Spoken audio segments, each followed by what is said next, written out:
Hey, what is up you guys, GLISKEY here, and today we're talking about starter Pokemon. But more specifically, why they are starter Pokemon. What has made these Pokemon the ones that professors give out to new trainers? Something that every Pokemon fan knows is that there are 3 types of Pokemon you can choose from at the start of each game: Grass, Fire, and Water. We're excluding Pikachu from the Pokemon Yellow because that was caught in the wild and given to the player because Professor Oak had ran out of starter Pokemon to give.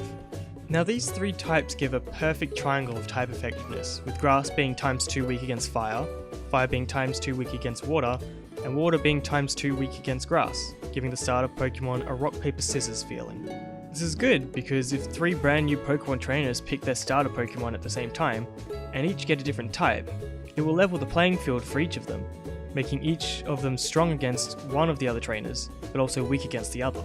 So these Pokemon are very good for new trainers because it teaches them about type advantages.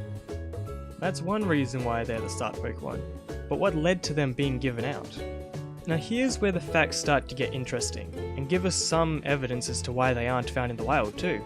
All of the starter Pokemon have a gender ratio of 87.5% chance to be male, and a 12.5% chance to be female, making the chances of getting a female starter 1 in 8. It is 7 times more likely for you to find a male starter Pokemon. This is very important, because if we assume Pokemon mate in pairs, that means 6 out of 8 starter Pokemon don't mate.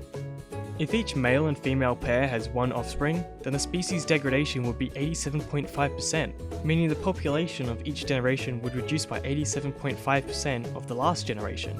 If they have 2 offspring, it would be 75%, and so on until we reach each pair having 8 offspring, which would lower the degradation of the species to 0%, effectively keeping each generation the same amount as the last one. So each male and female pair would have to have 8 offspring to keep the species at a stable population each generation. But why don't we find any in the wild? Well, we would have to assume that each couple wasn't producing 8 offspring to keep the population steady, and eventually each of the starter Pokemon species would near extinction. To combat this, Pokemon breeders and professors took the Pokemon into captivity and bred them rapidly to raise the population. The population in captivity would increase, while the population in the wild would decrease, eventually becoming 0.